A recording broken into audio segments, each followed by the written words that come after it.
Hey, what up everybody? My name is RealAsianRobot and I'm one of the official creators for Last Epoch. Today I'm going to teach you about loot filters from the perspective of a new player because I started with this game at launch, okay, and I'm super new to the program. So while there are other people out there who can probably teach you a lot more than I can, I hope that my new player perspective can be helpful to those of you who are starting the game right now, just like me, okay?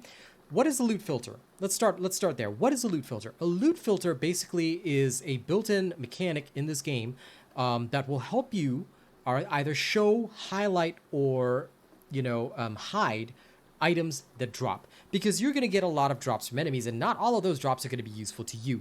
At some point you're going to outgrow the normal gray or white items. You're going to outgrow the blue items that drop. You're going to be mostly focused on the rares and the upper end gear that drops from monsters, bosses, whatever you kill. The loot filter basically helps hide, show whatever you need, and this is why it is important to know how to customize your own loot filter. All right, especially if you want to save time while gaming and not have to waste time checking every piece of equipment. I just check the ones that I need and then I move on.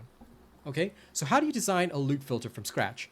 Well, if you press the Shift F key, it'll bring up the loot filter menu. You can also reach the loot filter menu by pressing the menu button next to your portal and then tapping on loot filter, which is right there. Okay, so it brings up the same menu.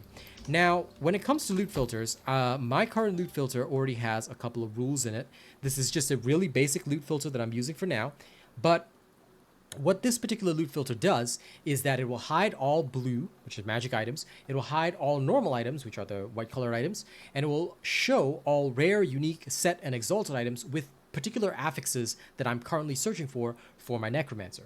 All right, so this is the basic loot filter that I've designed, and I'm going to show you how to set up the same thing. So let me vanish my cam so that this experience will be a lot easier for you to follow, and my face won't be a distraction here. Let me just remove my cam right now, and I'll show you how to do it yourself. Okay, so when you're setting up a loot filter, you're going to start at the no filter screen. All right, this will just show you the basics of the loot filter. You can read it if you want, but your journey starts with create a filter.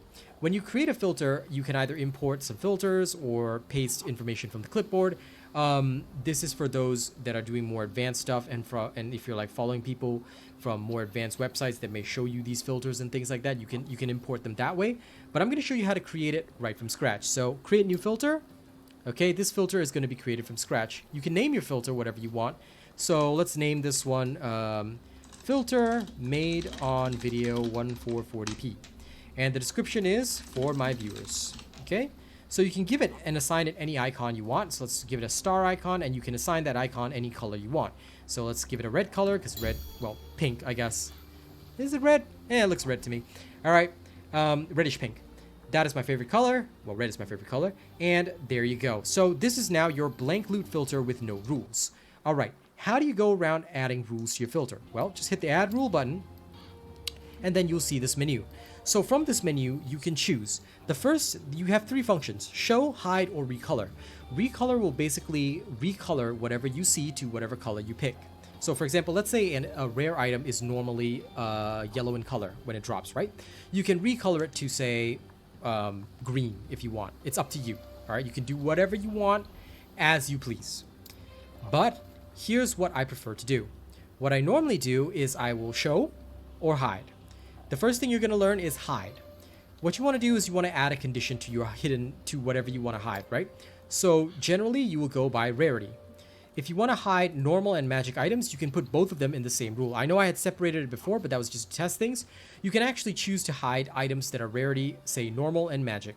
Okay, when you've outgrown magic items, you can just hide both of these. And there you go. Now your loot filter will automatically hide any normal or magic items that are dropped in the field. Later on, I'll show you an example of this. Okay, now the next filter you probably want to add is to show affix. So you can go show affix, right? And you can go through this entire menu and pick any of the affixes that you want to be shown, right? And what it will do is you can emphasize it by capitalizing the item label. This will not change the color of the item, but it will make it appear in caps, so you know that that item contains at least either one affix or two affix. You can set however many conditions you want. You can set another affix condition, or you can set, some other conditions, things like that. Like, it's all up to you what you want to do. In general, for me, I will choose and pick, like, let's just, as an example, pick an acolyte item, right? So it'll capitalize any items with an acolyte symbol, mana, minion. All right, let's just make ultra simple one. 69, nice. Okay, 69 affixes selected. You can ask for up to 4 of the same affixes, because 4 is the maximum number of affixes that can drop on any item. So let's just put 1, all right? And then after that, from here, you will say show on rarity. What kind of rarity do you want capitalized, right? You can pick rare, exalted, unique, set, and therefore any of these 4 items will show in caps, all right? Their label will show in caps if they have any of the chosen affixes that we like here. Let's add a few more affixes so that we can get a good example going, and then I'll show you an example in the field. So spell, let's say cooldown, movement, health recovery, ward, potion. I'm just throwing out an example here, right? Okay, and then general, all right?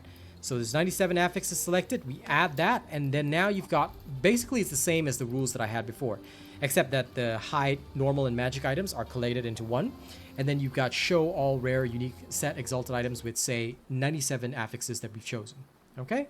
Now, here's a little field test. I'm going to show you how it looks in the field. Now that you guys know how to set this up for yourself, you can play around with the rules as you like, but I'm going to show you how it looks in the field. All right?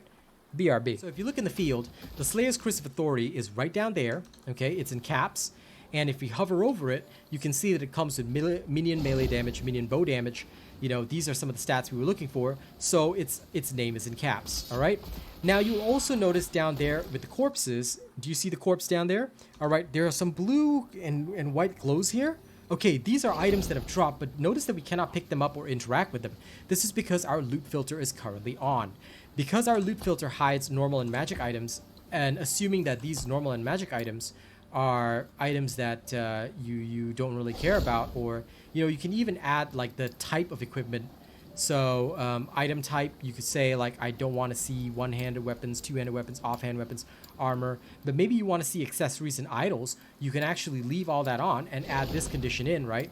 And since these are not idols or accessories or anything like that, bada bing, bada boom, they are hidden. So you don't even have to worry about these items. You can simply focus on whatever drops in the field that has, say, now this one's got melee damage and minion spell damage, so you can pick that up. So in this way, right, your loot will be filtered into stuff that you really want instead of having everything on the field shown to you. And that is basically what a loot filter does. Thank you very much for watching this video. I hope it'll help you design your own loot filters. I hope that the explanation was not too confusing. If you guys have any interesting suggestions or things like that, leave a comment on the video below. Thank you so much for this. All right, y'all have a great time in Last Epoch. And if you want to grab the game, don't forget to get it through my Nexus store. The link is in the description of this video. Catch you on the next one, all right? Like, share, and subscribe, or else a grown man will cry. See you later.